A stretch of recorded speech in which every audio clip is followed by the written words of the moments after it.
me for a trip down memory lane.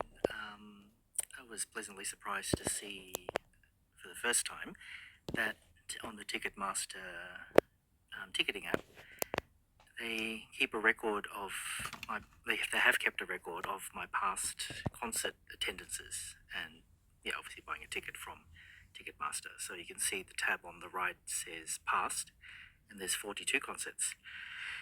So get your favorite beverage, be comfortable if you want to listen to this commentary.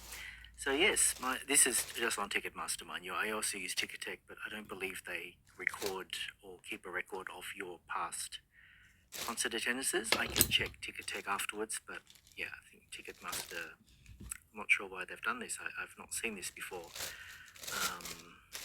Not my entire concert history anyway. Occasionally I might see one concert that I've been to 4 weeks ago and it's still recorded, but then that eventually just disappears. So the very first concert that's recorded on Ticketmaster here, as you can see, is back in 2012, and that was Belinda Carlisle in Doncaster. Yeah, that was the very first time I saw Belinda Carlisle with my friend Robin. I'm still in touch with Robin today if she's watching. Then we've got, yes, Kylie's Anti-Tour, amazing. Those that managed to get a ticket that night.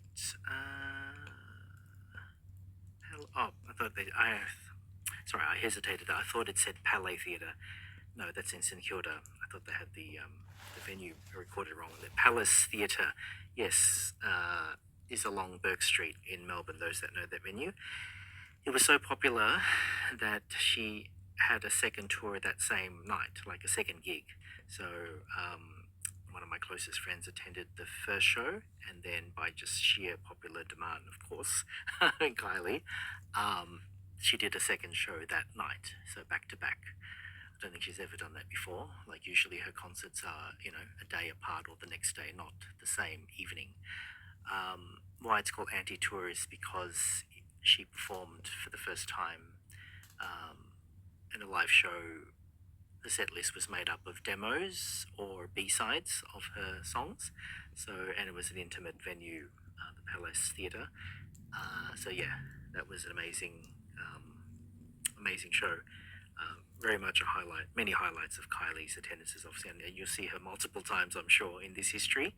But definitely Anti-Tour is up there as one of my favorite concert experiences. Next we have the Vamps. This would have been the first time I saw the Vamps here in Australia, and that was at Festival Hall.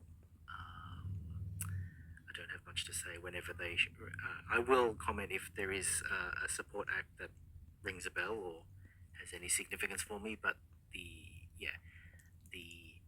support acts here, I've heard of Short Stack, but I don't remember really much about them. But yeah, the Vamps. They should appear multiple times again if it was with Ticketmaster, that you'll see along this scrolling. Next we have One Direction. Yes, it wasn't their very first show in Australia, as you can see by the year 2015. But yeah, that was the very first time I saw them at Marvel Stadium. Those who remember, it was previously called Etihad Stadium, just the sponsorship, at the time. Now it's Marvel. So yeah, they were amazing. That was the 5-member lineup. Pretty sure Zayn was still part of the band. I should know this. Should I call myself a 1D fan? So that was great. Yes, Weird Al Yankovic. So far the very first and last time that I've seen him, unless he comes back to Australia. The Mandatory World Tour in St Kilda there, 2016. Yeah, that's amazing performer. I love all his discography. He's very clever, parodies of all the songs that he does. So yeah, that was a delight. That made a nice change from my concert going. Usually it's a pop concert, and it falls under the pop category, and so does, I would put Weird Al as well, but because it's a comic-based show, it's the first time I've seen, comedy mixed with music, and that's definitely Weird Al Yankovic. Okay, moving on to Bananarama, yeah, this would have been the first time I've seen them in 2016 here in Australia at the Palais Theatre. Yeah, that's great. Unfortunately, not the trio, not the original trio lineup, or not even the superseded trio lineup with Jackie that replaced Savon. So yeah, just the duo. But still an enjoyable show. We have Prince, yes, very bittersweet. Shortly after that gig, he's passed away. Prince passed away. Yes, so Prince passed away on the 21st of April in 2016. So was that March? So a couple of months after this show. This was the only time that I saw him in his musical career. Admittedly, I'm not a super Prince fan, although my favourite album of his, although I haven't listened to every single album in its entirety, but the one for me that stands out is Love Sexy. So, yeah, I remember some of the buildings in Melbourne were lit up in purple lights as a respect to his memory of his passing away. So yeah, the art centre that he performed at was the White Spire was lit up in purple lights. So yeah, that was I'm getting choked up now, quite emotional. But yeah, I'm glad to say I've had an opportunity to see him, and yeah, of course, a brilliant musician all round. Go Richard Marx. Yep. Again, these are all probably the first time. These are all the first times when you see these artists. I've seen Richard since. If his ticket has been sold by Ticketmaster, you'll see him again. Richard Marx. Yeah, that was at. Oh, actually, no. Sorry, correction. I didn't end up going to this show, the Palms of Crown. I sold it on Gumtree. It's a website here in Australia that you can, works like Marketplace on Facebook. And yeah, I sold my ticket just for the face value. I didn't want to make a profit on it.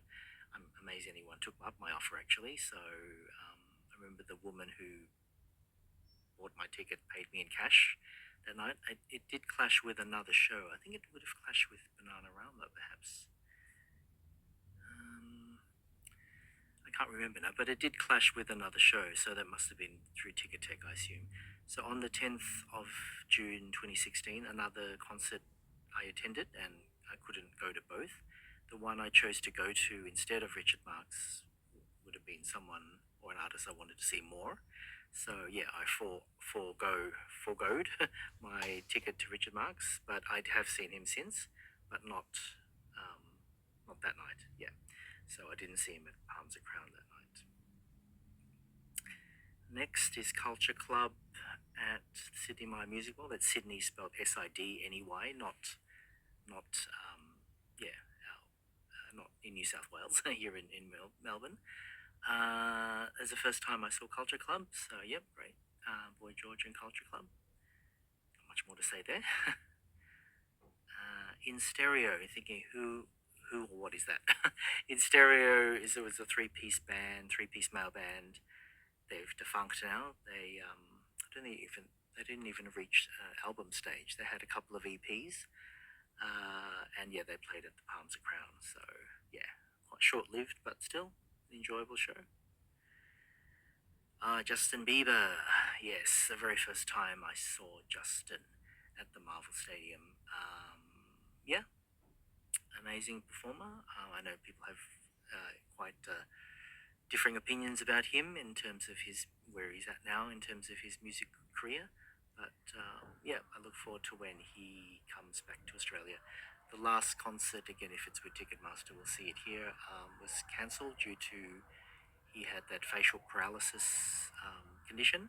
So yeah, that concert was cancelled. So yeah, I'm looking forward to see Justin again, if ever he comes back to, well, not if ever, whenever the next time he comes back to Australia. Underworld, yes, it was. I love it. A bit of an underwhelming experience. I was just waiting for their song, Underneath the Radar. That's the song I really know of theirs. I went with a friend, Craig, and yeah, Craig was just a bit, what's the word? Baffled maybe at my my lethargic sort of attitude towards watching Underworld. Like when most people stood up, I just remained seated. I was disappointed that they didn't play Underneath the Radar. I know it's up to an artist what songs they play, but for me, that's what sort of drew me into Underworld in terms of, even being aware of them. And I kept telling Craig, oh yeah, they'll probably leave it till the encore. They'll probably leave it to the encore, but no, they never played it at all. Yeah, so it's not likely that I'll see Underworld again if they ever play in Melbourne. But yeah, that was their show at the Arts Centre. Next we have Hanson. Yes, this would have been the first time that I saw them live. Again, I've seen Hanson subsequently again. If it's not here on Ticketmaster, it was through Ticketek. The 25th anniversary tour at the Forum Theatre. Yes, so that was great. Next, Niall Horan. Yes, the Flickr World Tour. That was at Spark Arena, as you can see, in Auckland. Ticketmaster operates there as well. And yes, I chose to fly to Auckland. I've been to New Zealand before about 3 times now, at least 3 times from memory. Obviously, this would be one of them. For those that live in Australia, it's not far to travel to. I think it's about 3 hours by plane from Melbourne. And yeah, one thing, it's not a major burden. When you go overseas, you need to bring an adapter with you for your phone or charging your electronic devices. And for New Zealand, it's the same voltage as Australia. And your electrical plugs will fit into their sockets in the same design. So yeah, when you go to New Zealand from Australia, you don't need to buy an additional adapter to fit into the New Zealand. That's just a side note, isn't it? But it does make a difference. Yeah, that was Niall Horan. Amazing. Yep, that was his first album. Yeah. Yep. Suzanne Vega at the Palais Theatre. Yep, that would have been the first time that I saw Suzanne Vega, known for such tracks as Tom's Diner and Luca. Left of Centre. That was in St Kilda. Yep, I've seen her one other time since. Yeah, at least one other time since. 5 Seconds of Summer. Yep, lots of first times here. First times I saw Five Sauce for short at the festival hall. Very loud. I remember when I've seen them subsequently, it just seemed piercingly loud, and I wasn't standing anywhere near the stage. I got a general admission ticket, so I was standing on the floor. I amazed that the fans obviously went right up as far as they could to the stage. Yeah, I think their ears would have been ringing hours afterwards. It was piercingly loud. So I'm glad their subsequent concerts have not been of that volume. I don't call me old-fashioned or an old fogey, but it just wasn't the volume wasn't at pleasant level. It just was hurting. It would hurt my ears. So no matter who it was, I just thought the volume was definitely way too loud than it needed to be. Okay, Richard Marx, here we go. So I have ended up going to Richard Marx eventually. No concert clashes with anyone else that night. So yeah, the first time I saw Richard Marx is at the Palais Theatre there in 2018. Bananarama, yep, saw them again. This time they played at the Forum. I did enjoy their special guest, Tiffany. Tiffany, I think, will forever be associated with those that are fans of Tiffany and Debbie Gibson, because they both had careers at similar times, similar years. They were both 80s singers in America. Not sure about Amber, but that was great. Bananarama. I'm Your Venus. Okay, here we go. Belinda Carlisle. So next time I saw her through Ticketmaster was at the Palais Theatre, 2019. Yep, that's great. I remember she chose to be barefoot on stage, and why not? Artists can do what they choose safely and not impacting on our performance or their safety in anything. So yeah, that was great. Billy Ocean. Yes, suddenly life has new meaning to me. Yep, it's the first time I saw Billy Ocean. Great singer, great performance. New Order, yes. This was cancelled. If you look at the date, 2020, that was right smack in the middle of that horrible pandemic that affected the whole world, worldwide pandemic. Yes, I got a refund for that. Ironically, and yeah, I still feel a bit bitter about it. I should learn to let it go. It would have been the concert either a day or two before or a day or two after. Still went ahead at the Sydney My Music Bowl. Some people thought the reason that went ahead was because if those that have been to the Sydney My Music Bowl, it is like a I guess people consider an outdoor venue. It's in a parkland, in a park area, and it is just a canopy that covers the seated area, and then beyond that is a lawn area where you can, sit with a picnic rug and things like that. And that show went ahead during COVID, but this one that was in an indoor venue didn't. And yeah, people thought the outdoor venue, semi-outdoor venue went ahead because of that reason, because, fresh air was abundant right throughout the venue, whereas this one wasn't. This was inside where, there was no fresh air blowing through the venue. So, yeah, people thought that was the reason. I can't exactly remember why. I think that would have been the case, actually. So, yeah, government authorities, the ones that, made decisions about COVID would have been the premier at the time, chose to let the New Order gig go ahead at the Sydney My Music Bowl, but not at the Forum. So, yeah. Level 42 at the Palais Theatre. Actually, I don't remember this. Either it was cancelled? I think it was cancelled as well. Yeah, looking at the day 2021. Yes. I was actually thinking the other day if I had ever been to a Level 42 concert, because I think they've got another one of those compilation albums coming out. A series of their studio albums. Pretty sure that was cancelled as well. Yeah, I don't remember that. So that was cancelled due to COVID. So anyone's around, the years 2020 or 2021 were likely cancelled. Let's see what the next one is. Louis Tomlinson. Did that go ahead at the Palais? I think that was cancelled as well. Struggling to remember, actually. I know it was only 5 years ago. I think that was cancelled as well. Yeah.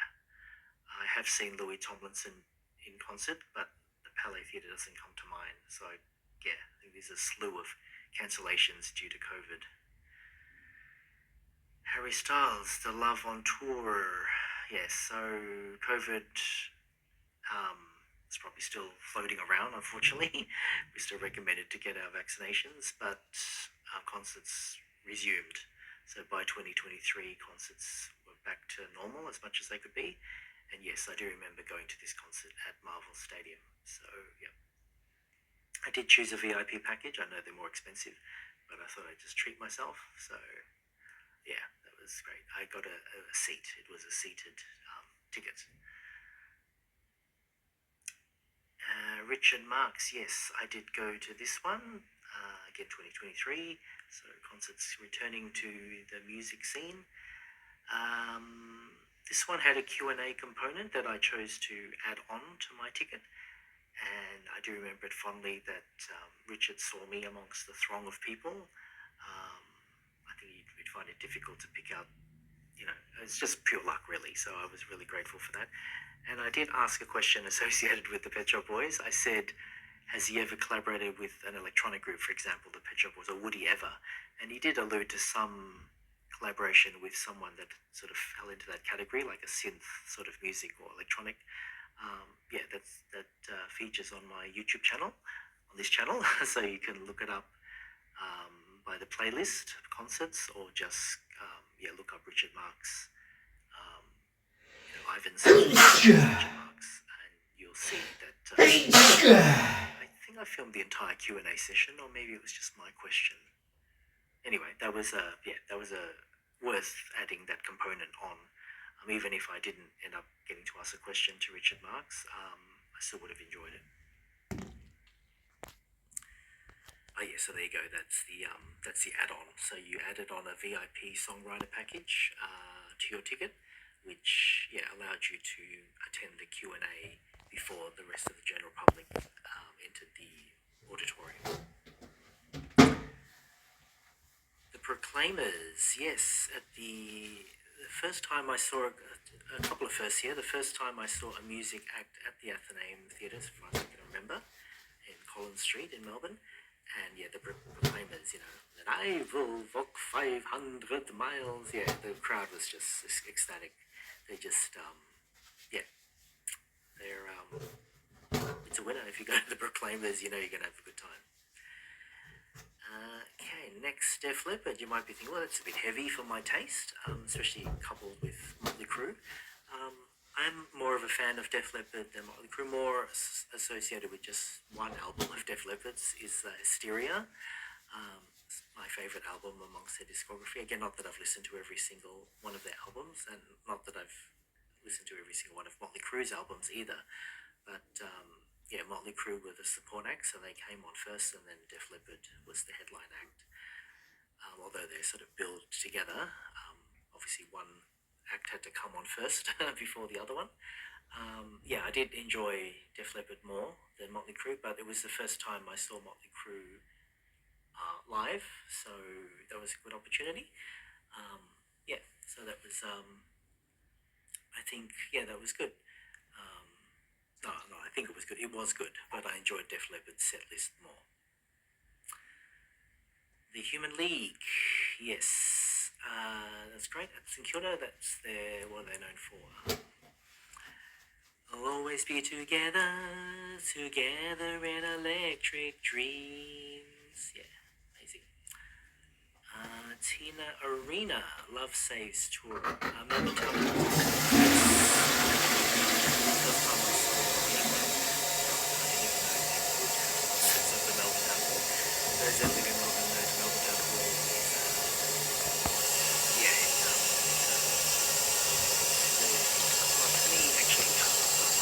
to me, it operates like a council building. It's got that air to it that I feel administration. Melbourne Council offices are there, so they come up with one venue in that building you can have concerts, and that's what Tina performed. I'm actually surprised that she chose that venue. Anyway, it was still enjoyable, but if there was a trivia night or something and I hadn't gone to this show and someone said, has Tina ever played at the Melbourne Town Hall, I would have said no off the list of venues. So that was Tina Arena. Luke Hemmings, those that don't know, he's from the band 5 Sauce, 5 Seconds of Summer. Each band member, for a time, there's a hiatus, and each band member went their separate ways. Well, when I say separate ways, they each pursued solo projects, as did Luke Hemmings, and this was at the Palais Theatre. It was a very, very last minute. I remember I actually bought the ticket, was it even on the day, or the day before? Either the day before or on the day I decided to buy a ticket that was still available. There were still seats available. And I wasn't familiar with his album, although I bought it from memory. But I just and actually he didn't play any 5 Sauce music. He only played his own. Okay, the return to Belinda Carlisle. Excuse me, the return to Belinda Carlisle. Yep, so 2024. Always consistent as always. A great back catalogue to perform to us too. For. Okay, apologies there, my throat's getting dry. Just took a sip of tea. Right, Belinda Carlisle, yes, always consistent. You know what you're going to get. Very much a sing-along affair. yeah, and I will happily return to see Belinda Carlisle again if she comes back to Melbourne. Next, we have Big Time Rush. I almost didn't go, only because I'm not overly familiar with their discography, but I did enjoy seeing them at Festival Hall. It won't show up here. There's another ticket agency operating in Melbourne called Mosh Tix. It's MOSHTIX, and I also saw them at the Northcote Theatre. So they played in two venues while they were in Melbourne. Festival Hall was the second venue they played at, and yeah, I enjoyed them very much at the Northcote Theatre, so I bought a ticket for them at Festival Hall as well. Festival Hall is a bigger venue. Those that have been to both know, yeah, how much larger the Festival Hall is compared to the Northcote Theatre. So I did enjoy the Festival Hall gig more because, yeah, that very much felt like more of a pop concert, and they had more lighting on stage. They had a backup screen or backing screen, a multi-level stage, or they could customize. So yeah, it just felt like more of a pop spectacular, spectacle as opposed to the show that they did at the Northcote Theatre. So yeah, their second gig won't appear here because that was on Mosh Tix. Troye Sivan. This is not the first time that I saw him. Those that are fans of Troy know that each of his albums so far, he was accompanied with a gig, as far as I can recall. I feel like I'm telling the truth there. So Something to Give Each Other is his latest and his third album. So this would have been his third Melbourne, in Melbourne anyway. He's been to other parts of Australia. Tour. So yeah, that was. Oh, sorry, where's the place? That was in Auckland. Yes, I decided again, like I did with Nile. I went over to New Zealand for a short holiday, incorporating or made it a holiday, incorporating Troye Sivan. Yeah, that was just 2 years ago. So yeah, that was good. I didn't have a seat. It was a floor ticket, like standing, general admission, but still, yeah, that was really great. And yeah, the crowd was just crazy, ecstatic, of course, for Troy. Why wouldn't you be? Okay, Orchestral Maneuvers in the Dark. Yes, that was a long time coming in terms of they were a support act for, if I got the band right, Spandau Ballet or Tears for Fears, one or the other. They were amazingly. I thought, what an insult. So yeah, I'm not huge fans of Spandau Ballet or Tears for Fears, whichever one it was. And OMD was slated as a support. I always thought they should have been the supports for OMD, not the other way around. But anyway, that show was cancelled due to COVID, so that's why it doesn't appear. It probably was through Ticket Tech. That's why you don't see it here in this archive. But I did finally get to see them in Melbourne when they played at the Palais Theatre. This date is very memorable because Kylie had 3 shows for her Tension tour, and her second date, it clashed with OMD, meaning I bought this OMD ticket already before the Tension tour announcement of Kylie's dates. So I only went to 2 of 3 Kylie shows because the second Kylie show clashed with this show. I already had a ticket for OMD, and naturally my friends said even lightheartedly, why don't you just forego the OMD ticket and go to Kylie instead so you can see her 3 times? I said, no, I'm also a fan of OMD and I don't want to miss out on that. So yeah, I had already seen them in London, I think about 2 years prior to this, in 2023, and at that time they didn't announce any intention to come to Australia. So well, we never know. In a parallel universe out there, maybe I would have, if they did announce the Australian show dates, I would have not gone to London maybe that year. So anyway, yeah, that was great to see them in home soil.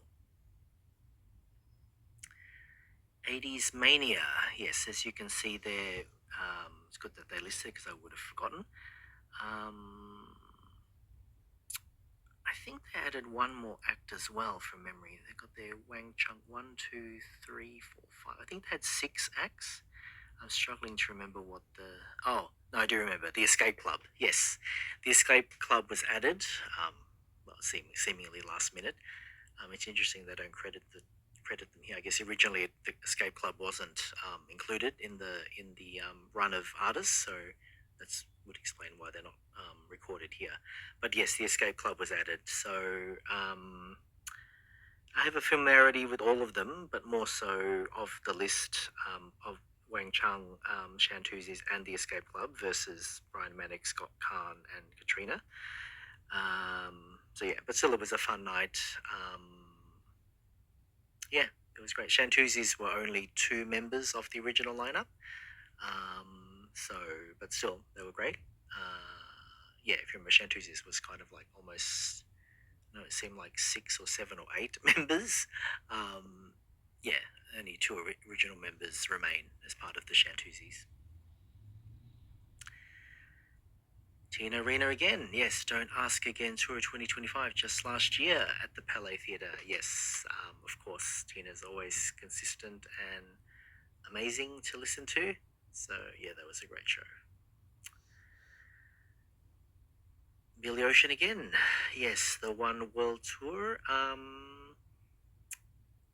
Not meaning to be a downer, but his latest album called One World, so I'm laughing, is probably my least favorite record of his. I haven't listened to all this album's in its entirety, but what I've listened to One World on YouTube made me not want to get it.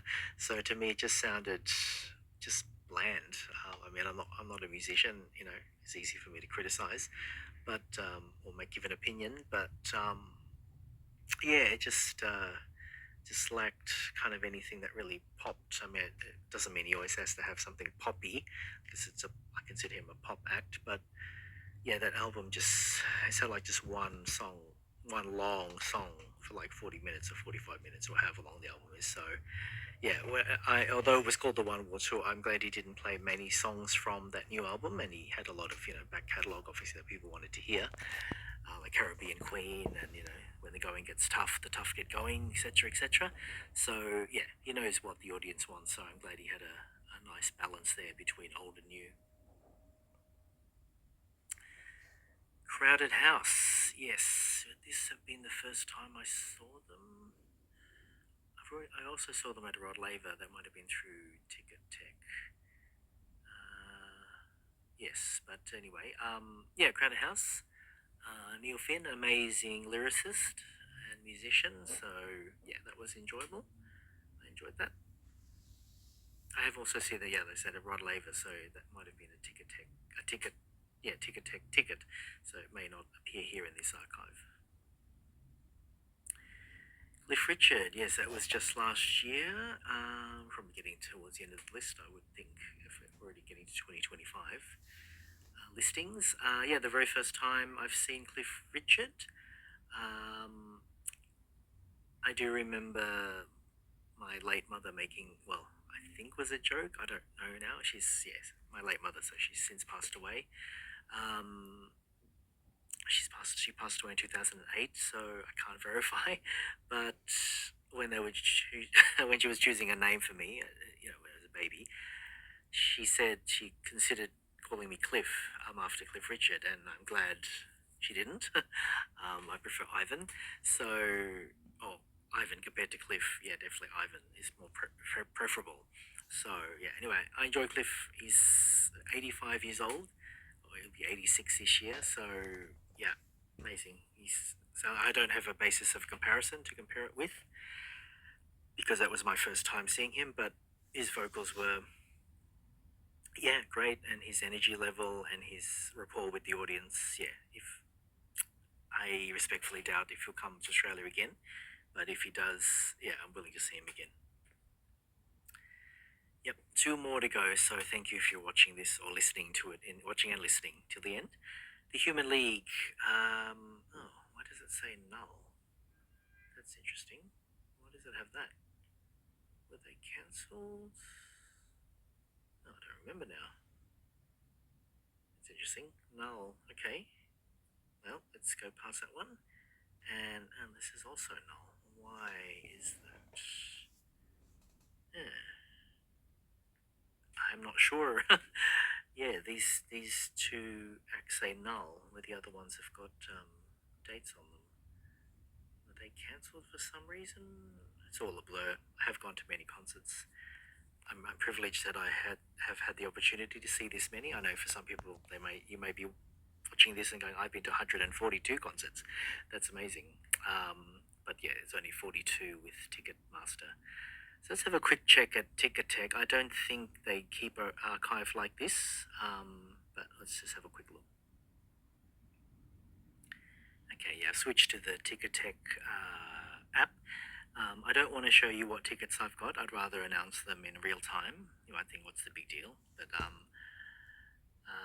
yeah, I just rather announce them as they get closer. The first concert this year in 2026 will be at the Northcote Theatre, so that's under Mosh Tix. And yeah, I'll do a video of that, me arriving at the venue and letting you know in real time who that artist is. So the rest of them are with Ticketek, except for Harry Styles. That's my latest ticket purchase. Harry is managed by Ticketmaster, the ticketing agency. So yeah, I know I know I just contradicted myself. I told you I'd rather announce things in real time, but I was like so excited by Harry Styles that I made a video saying I managed to successfully buy a ticket to one of his shows this year, 2026, in November, at Marvel Stadium. But the ones in Ticketek will keep my lips sealed until the actual dates. So, and also the one at Northcote Theatre, I'll announce that soon. That's around about. Yeah, so that Northcote Theatre, the artist at the Northcote Theatre will perform on the 18th of February. So I'll let you know who that is. I know you clever people out there can just look up Northcote Theatre on the 18th of February and see who it is. But if you want to wait for my announcement, it'll come at that time. So thank you for indulging me, and thank you Ticketmaster for listing an archive. I believe this is the first time they've done that.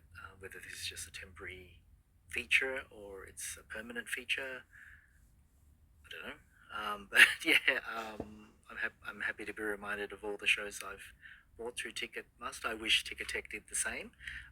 The bulk of my other concert attendances would have been through Ticketmaster. They're the two I think I would safely say the two largest ticketing agencies here in Melbourne is Ticketmaster and Ticketek. Then you've got such other ticketing agencies such as Moshtix. So yeah, or from the venue directly. So if you saw through a gig at the Art Centre, you can directly purchase from them, or you can use one of these ticketing agencies. So yeah. Okay, so thanks again if you've watched till the end, and catch you at maybe you'll be at the next gig that I'll be at. Bye for now.